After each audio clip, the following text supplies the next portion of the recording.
একটা নাফরমানি করতেছ, এক গুনাহ করার পরে আবার গুনাহ যে ছাড়বার তৌফিক হচ্ছে না, বরং আবারও যে গুনার মধ্যে জড়াচ্ছ, এটাই তোমার গুনাহের নাফরমানির সবচেয়ে বড় শাস্তি।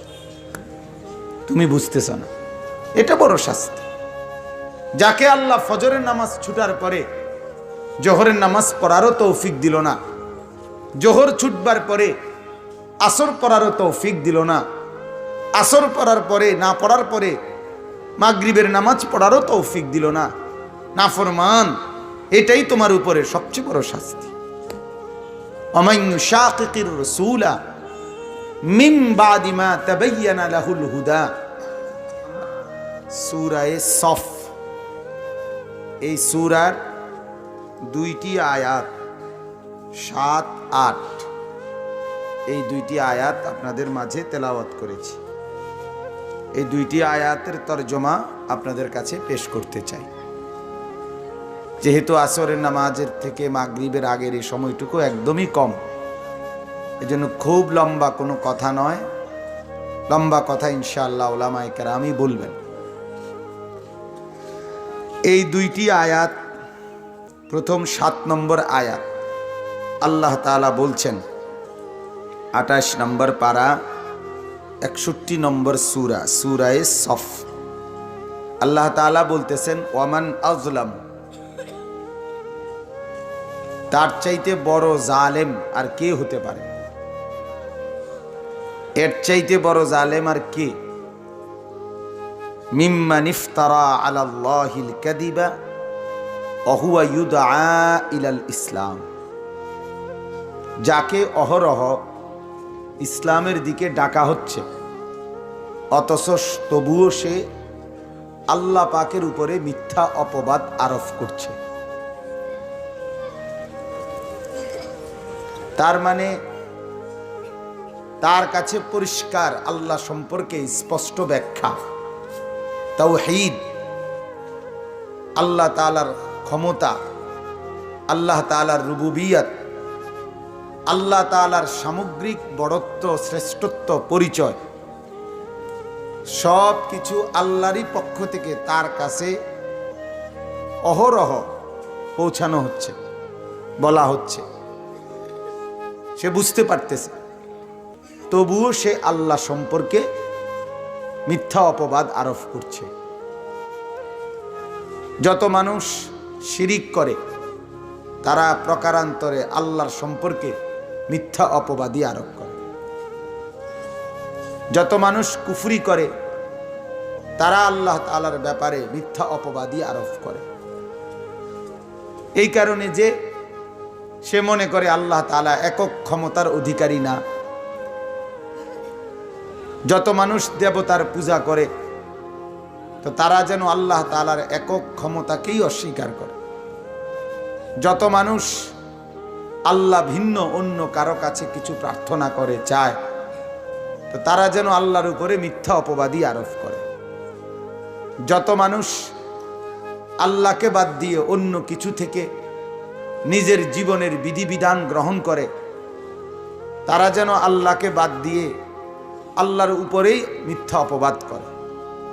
অর্থাৎ তাদের হিসাব হলো আল্লাহ তাআলা এককভাবে সবকিছু পূর্ণাঙ্গভাবে আমার জন্য দেয় নাই, যার কারণে আমি এক একজনের কাছ থেকে এক একটা ধার নিতে হয়।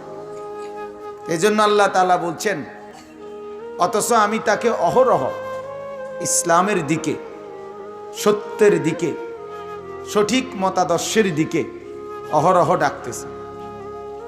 আমার ইন্তেজাম আমি এভাবে করে রাখছি যে সারাক্ষণই আমার প্রতিটা বান্দার কানে আমার কথা পৌঁছবার ব্যবস্থাপনা আল্লাহ তাআলা করেছেন। কোরআনুল কারীমের মধ্যে আল্লাহ তাআলা বলেন, এরপরেই ওয়াল্লাহু লা ইয়াহদিল কওমাজ জালিমিন, আল্লাহ বলেন মূলত আল্লাহ জালেম আর নাফরমান সম্প্রদায়কে পথ দেখান না। অর্থাৎ কেউ যদি ইচ্ছে করে সিদ্ধান্তই নেয়, আমি সজাগ থাকা সত্ত্বেও চোখ মেলব না, বুঝার পরেও মানব না, শুনবার পরেও শুনবো না, তো তারে আর জাগাবে কে, তারে আর বুঝাবে কে? সে যদি সিদ্ধান্তই নেই আমি মানব না, তো যত কিছুই বলেন আপনি, এরপরে সে বলল যে না তাল গাছ আমারে। আমি আপনার ওই তত্ত্বাবধায়ক সরকারের আমলে আর্মিরা যখন আপনার ভোটার আইডি কার্ডের কাজ করাইছিল, সব মাদ্রাসার শিক্ষকদেরকে দিয়া, স্কুলের শিক্ষকদেরকে দিয়া, যে বাড়ি বাড়ি গিয়া ভোটার তালিকা করত, আর পরে নির্দিষ্ট কোনো এক জায়গায় ছবি উঠাইতো। তো আমারও এই দায়িত্ব ছিল, আমি এই কাজটা করছিলাম। আমার অধীনে 5 জন শিক্ষক ছিল, আমি ছিলাম তাদের সুপারভাইজার। তো যেদিন আমার অংশের ছবি উঠাবে, যেদিন সেদিন এক বৃদ্ধ বয়স্ক লোক, 70-72 বছর হবে, ওনার এক ছেলে, ছোট ছেলে কর্নেল, মানে আর্মির। এখন উনি ওই আমার যেই হুজুর দায়িত্বশীল শিক্ষক যে ওনার ফর্মটা পূরণ করছে, ওনার সাথে দেখি যে উনি তর্ক করতে আছে অনেকক্ষণ। পরে উনি আমার ডাক দিছে যে হুজুর ওনার কি কয় আমি ওনার লগে কোনোভাবেই সমাধান করতে পারতেছি না, আপনি আসেন। তো পরে আসছি, আর বলে কি হইল? এখন উনি জন্ম তারিখ যেটা বলে এইটা হিসাবে ওনার বয়স যেত আসে, উনি জন্ম তারিখও উনিই বলে, বয়স কত ওনার এটা উনিই বলে। এখন জন্ম তারিখের সাথে মিলাইলে এই বয়স হয় না। এখন ওনার কথা হইল আমার ছেলে কর্নেল, এটা অনেকবার কয়, একটু পর পরে কয় আমার ছেলে কর্নেল, আমি যেটা কই এটাই লিখতে হবে। আমি বললাম চাচা আরে বুঝলাম তো, আপনার ছেলে তো কর্নেল বুঝছি, কিন্তু বয়স তো মেলে না। আমি কর্নেল দিয়ে কি করুম? আমি না হেরে এটা বুঝানোই যায় না, বহু তর্ক করছে, না হেরে এটা বুঝানোই গেছে না। সে জন্ম তারিখর যেটা বলে ওইটার লগে এই বয়স মিলে না, আবার বয়স কয় এটাই লিখতে হবে। তার মানে ওই এইটাই হিসাব, যে যাই কোন বিচারে সব বুঝছি আমি লিগেল, কিন্তু তাল গাছ আমারটাই হইতে হবে। তো আল্লাহ তাআলা বলেন আল্লাহু লা ইয়াহদিল কওমাজ জালিমিন, যে জুলুম করে, যে নাফরমানি করে, যে অবাধ্যতা করে, সীমালঙ্ঘন করে, আল্লাহ বলেন আমি তাকে পথ দেখাই না। এই গুনাহের একটা শাস্তি এটা। প্রতিটা গুনাহ আপনাকে সত্য আর সরল পথ থেকে, হেদায়েত থেকে দূরে সরায় দেয়। গুনাহের নগদ আযাব এটা। আমরা কিতাবে পড়ছি, আল্লামা ইমাম ইবনুল কাইয়িম রাহমাতুল্লাহি আলাইহির কিতাব আদ-দা ওয়াদ-দাওয়া, এই কিতাবের মধ্যে আছে বনি ইসরাইলের এক লোক একদিন নিজে নিজে বলতেছিল, হায় জীবনে কত নাফরমানি করলাম, কই আল্লাহ তো একটা শাস্তিও দিল না, একটা রোগ শোক বিপদ কিছুই তো আমার হলো না। এরকম একটু অহংকারের মতো বলতেছে। কুদরতি ভাবে আওয়াজ আসছে, হে আমার বান্দা, তুমি যে একটার পর একটা গুনাহ করছ, একটার পর একটা নাফরমানি করতেছ, এক গুনাহ করার পরে আবার গুনাহ যে ছাড়বার তৌফিক হচ্ছে না, বরং আবারও যে গুনার মধ্যে জড়াচ্ছ, এটাই তোমার গুনাহের নাফরমানির সবচেয়ে বড় শাস্তি। তুমি বুঝতেছ না, এটা বড় শাস্তি। যাকে আল্লাহ ফজরের নামাজ ছুটার পরে জোহরের নামাজ পড়ারও তৌফিক দিল না, জোহর ছুটবার পরে আসর পড়ারও তৌফিক দিল না, আসর পড়ার পরে না পড়ার পরে মাগরিবের নামাজ পড়ারও তৌফিক দিল না, নাফরমান, এটাই তোমার উপরে সবচেয়ে বড় শাস্তি। ওয়ামান ইউশাকিকির রাসূলা মিন বাদি মা তাবায়্যানা লাহুল হুদা ওয়া ইয়াত্তাবি' গায়রা সাবিলিল মুমিনিন, আল্লাহ বলেন আমার রাসূল সব কিছু স্পষ্ট করে বলার পরও যারা আমার রাসূলের দিক নির্দেশনার বিরুদ্ধাচরণ করবে এবং মুমিন মুত্তাকিরা যে পথে চলে সেই পথের উল্টো পথে যে চলবে, আল্লাহ বলেন এর শাস্তি কি জানো? নুয়াল্লিহি মা তাওয়াল্লা, আমি তারে তার সেই উল্টো পথেই চালাবো। ওয়া নুসলিহি জাহান্নাম, এই উল্টো পথে নাফরমানির রাস্তায় চলতে চলতে একদিন তাকে জাহান্নামে পৌঁছায় দেব। ওয়া সাআত মাসীরা, সেদিনই বুঝবে জাহান্নাম কত নিকৃষ্ট গন্তব্য, কত নিকৃষ্ট ঠিকানা। অর্থাৎ গুনাহ থেকে গুনাহ, গুনাহের পরে গুনাহ, একটার পর একটা নাফরমানি। একবার ছবি দেখলা তো আবার দেখছো, আবার দেখছো। একবার সুদ খাইলা আবার খাইতেছ, একবার মিথ্যা বললা তো আবার মিথ্যা বলতেছ। আল্লাহর কসম, এটাই দুনিয়ার নগদ শাস্তি। আল্লাহ তোমাকে ফেরত আসতে দিচ্ছে না, আল্লাহ তোমাকে ফেরত আসতে দিচ্ছে না, এটা গুনাহের শাস্তি। আর এর উল্টো হাদিসের মধ্যে আছে, একটি নেক আমল করার পরে পুনরায় ওই আমলটি আবার করতে পারা, এটা প্রথমবারের পুরস্কার। আবার কোন সুবহানাল্লাহ, আবার বলেন, আবার বলেন, আবার বলেন। এই যতবার বললেন, প্রথমবার একটা কবুল হয়েছে দেখে দ্বিতীয়বার বললেন, দ্বিতীয়বারের পুরস্কার তৃতীয়বার বললেন, তৃতীয়বারের পুরস্কার চতুর্থবার বললেন। মাশাআল্লাহ, আলহামদুলিল্লাহ। আল্লাহ তাআলা যাকে বন্দিগি কবুল হলে পুনরায় করার তৌফিক দেন। হাকিমুল উম্মত মুজাদ্দিদুল মিল্লাত হযরত মাওলানা শাহ আশরাফ আলী থানভী নব্বরাল্লাহু মারকাদাহু, তিনি, তাকে একবার কেউ জিজ্ঞেস করছে, হযরত নামাজ যে পড়ি এটা কবুল হয়নি, বুঝার কোনো উপায় আসেনি। উনি তাকে বললেন, বাবা আজকে সকালে নাস্তা খাইছুনি? তো বলল যে জি হযরত, নাস্তা খেয়েছি। তে এবার বলল, নাস্তা যে খাইছিলা যখন পেট ভরছিল নি তখন? হ্যাঁ পেট ভরছে। কয়তো দুপুরে খানা খাইছো নি? হ্যাঁ হযরত, দুপুরেও খানা খাইছি। বললেন যে সকালে না পেট ভরে নাস্তা করলা, তো আবার দুপুরে খানা খাইলা কেন? কারে বলেন কি হুজুর, সকালের নাস্তা তো হজম হয়ে গেছে, এই জন্য দুপুরে আবার খাওয়ারের জন্য পেটে ভোক লাগছে, চাহিদা হইছে, এই জন্য দুপুরে খাবার খাইছে। বললেন যে রাতে খানা খাইছুনি? হ্যাঁ। কয় তো দুপুরে না পেট ভরে খানা খাইছো, তো রাতে আবার খানা খাইলা কেন?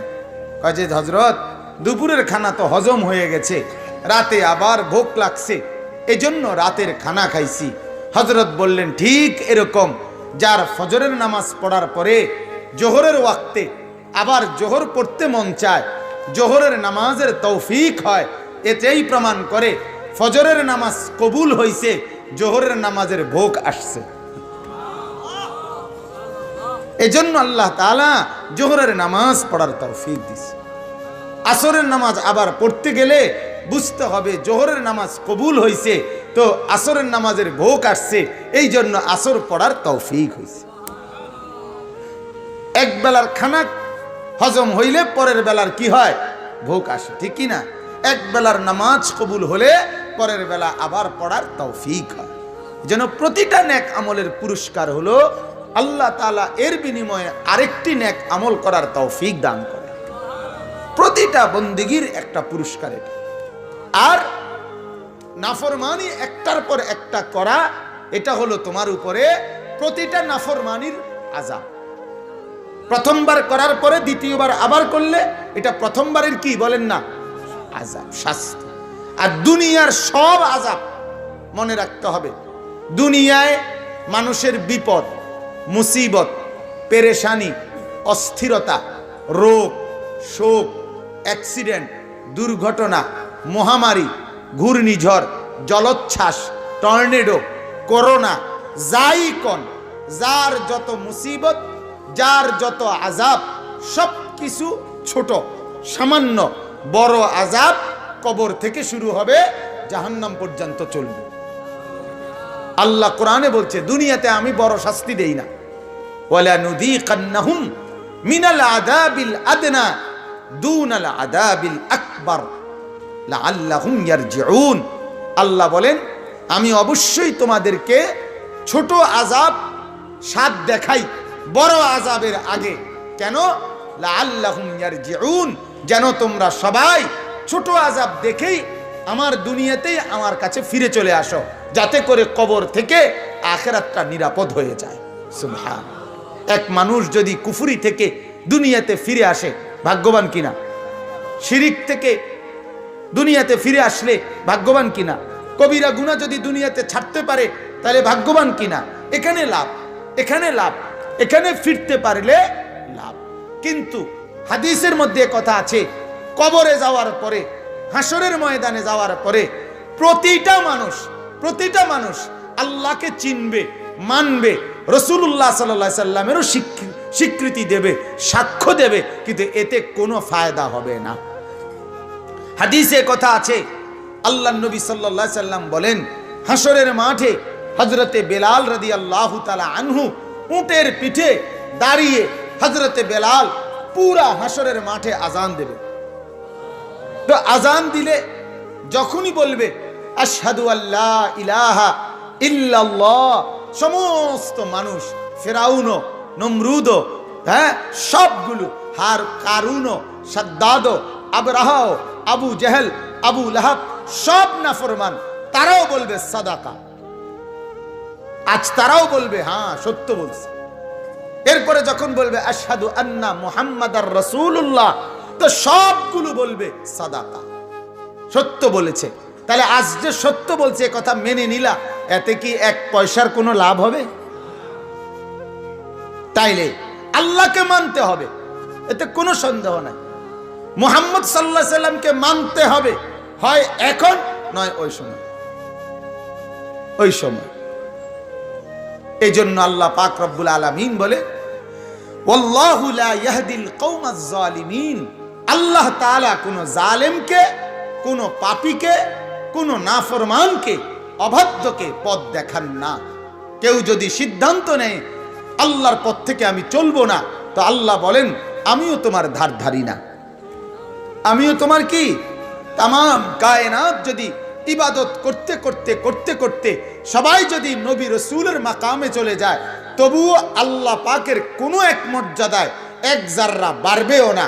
তামাম পৃথিবী নাফরমানি করতে করতে সব যদি ফেরাউন আর নমরুদ হয়ে যায়, আল্লাহ পাকের ইজ্জত আর সম্মানের কোনো কিছুতে এক জাররা কমবেও না।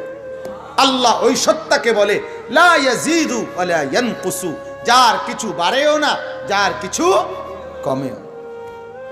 আল্লাহ আল্লাহ আল্লাহ আল হাইয়ুল কাইয়ুম, এক অবস্থাতেই আছে।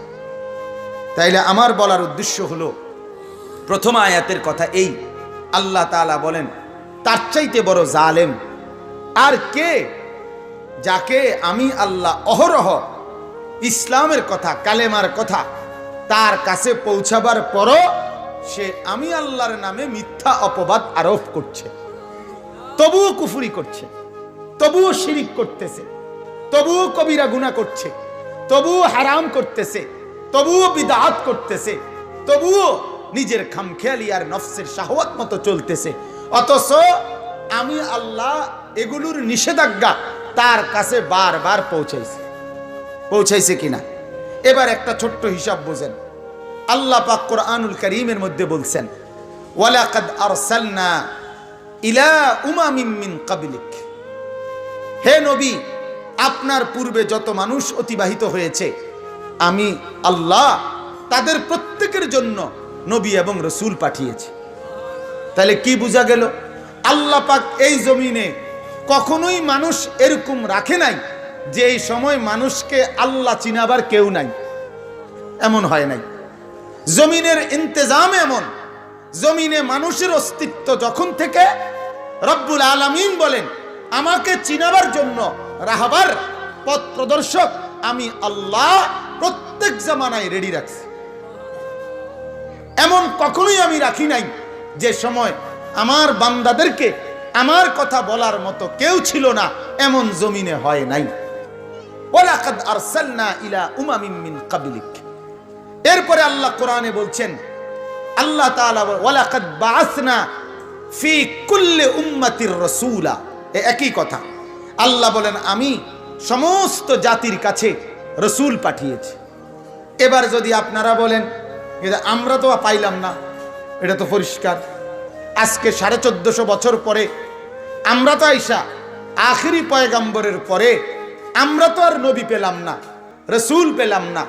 আদম থেকে আখিরি নবী পর্যন্ত আগের ওয়ালারা পাইছে, কিন্তু আমরা তো পেলাম না। আল্লাহ বলেন এই জন্যই তো তুমি পুরা কোরআন শরীফ পড়তে হবে। এই জন্য তোমাকে কি পড়তে হবে? এই জন্য এই কথাটা জরুরি যে শরীয়তের কোনো ব্যাপারে সিদ্ধান্ত নেওয়ার ক্ষেত্রে কোরআন এবং সুন্নাহর পুরোটা পড়ে এরপরে ফতুয়া দেওয়া, সিদ্ধান্ত নেওয়া, এটা জরুরি। আর এইটা যাদের ভিতরে নাই, আজকে এরা অধিকাংশ পথহারা।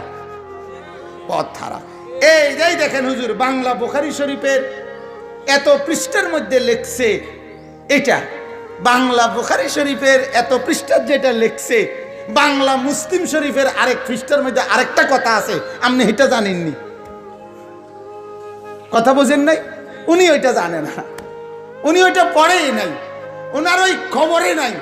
উনি তো পুরা শরীয়তের মাপকাঠি হলো ওনার কাছে ফেসবুক, মোবাইলে বলছে ওনারে, মোবাইলে উনার শরীয়ত, মোবাইলে উনার তরিকত, মোবাইলে উনার মারেফত, মোবাইলে উনার হাকিকত। ওনারে মোবাইলে বলছে, ওনার মোবাইলের আব্বাই বুঝাইছে যে এইটা এমনে, ওইটা এমনে, এটাই শরীয়ত। না না না, শুধুমাত্র একটা হাদিস দেখলে, একটা বাংলা তরজমা দেখলে, কিংবা কোনো এক মৌলবী সাহেব নির্দিষ্ট কোনো বিষয়ের দিকে আপনাকে একটি দেখায় দিলে ফতুয়ার জন্য এটা যথেষ্ট না। ফতুয়া যিনি দেন, সিদ্ধান্ত যিনি দেন, তাকে পুরা কোরআন এবং সুন্নাহ সামনে রাখতে হয়, পুরাটা সামনে রাখতে হয়। এজন্য এটা জরুরি বিষয়। আজ বিভ্রান্তির অন্যতম একটি কারণ আজকে আমাদের যে খণ্ডিত পড়া, কথা বোঝেন নাই? খণ্ডিত অধ্যয়ন মানে কিছু কোন এক অংশ দেখছেন, ভালো কথা, কিন্তু আপনি আরেক অংশ দেখেন না। তিরমিজি শরীফের একই পৃষ্ঠার শুরু এবং শেষে একদিক দিয়ে শুরুতে আছে আল্লাহ রাসূল সাল্লাল্লাহু আলাইহি সাল্লাম বলছেন, রান্না করা খাবার খেলে ওযু করো। একটু পরেই আছে আম্মা জান আয়েশা বলেন, আল্লাহর রাসূল ভুনা রানের গোশত খাইছেন বকরির, কিন্তু নামাজ পড়লেন, ওযু করলেন না। কিন্তু আপনি ওই পর্যন্ত পড়বার আগেই যদি আপনি দৌড় দেন, তাইলে তো আপনি বন খাইয়ে ওযু করতে হবে। কথা বোঝেন নাই? তো বন তো আগুনে পাকানো হয়, বনের এটা আগে আগুনে দেওয়া হয় না। তার মানে খণ্ডিত পড়ালেখা দিয়ে ফতুয়া দেওয়া যায় না, খণ্ডিত পড়ালেখা দিয়ে কি করা যায় না, এটা খুব খেয়াল করো। তো আল্লাহ তাআলা বলেন, দেখো আমি প্রত্যেক জামানায় রসুল পাঠিয়েছি, প্রত্যেক যুগে নবী পাঠাইছি। তো এরপরে যেহেতু আখেরি পয়গম্বরের পরে আমার সিদ্ধান্ত নবী পাঠাবো না, রসুল পাঠাবো না, কিন্তু রাহবার পাঠাবো না, পথ প্রদর্শক পাঠাবো না, এ কথা আমি বলি নাই। দিক নির্দেশনা দেনেওয়ালা পাঠাবো না, আমি এ কথা বলি নাই। বলছি এই মুহাম্মদের পরে আর রসুল আসবে না, আর নবী আসবে না, কিন্তু ওয়ালি কুল্লি কওমিন হাদ, আল্লাহ বলেন প্রত্যেকটি জাতির জন্য পথ প্রদর্শক আমি রেডি রাখছি। পথ প্রদর্শকের ধারা চলতেই থাকবে। তার মানে সাহাবা, তাবিন, মুহাদ্দিসিন, মুফাসসিরিন, উলামা, আউলিয়া, এদের ধারা কিয়ামত পর্যন্ত চলতেই থাকবে। আল্লাহ তাআলা বলেন এই নবী আর রাসূলকে আমি মনোনীত করেছি, এই উলামায়ে কেরামকে আমি আল্লাহই মনোনীত করেছি, আল্লাহই বড় করে। সুম্মা আওরাসনাল কিতাব আল্লাযীনা ইসতাফাইনা মিন ইবাদিনা, আল্লাহ বলেন আমার এই কিতাবের উত্তরাধিকার যুগে যুগে আমি তাদেরকে বানাই যাদেরকে আল্লাযীনা ইসতাফাইনা, আমি আল্লাহ বাছাই করি। এজন্য যত বাচ্চা মাদ্রাসায় ঢোকে, আল্লাহর কসম সব বাচ্চা রব্বে করিমের হাতের বাছাই, এগুলা মালিকের সই করা, আল্লাহ পাকের সই করা। তাইলে আল্লাহ তাআলা প্রত্যেক যুগে প্রত্যেকটি মানুষের জন্য আল্লাহ তাআলা পথ প্রদর্শকের ইন্তজাম রেখেছেন। তাইলে এটাই আল্লাহ বললেন আমি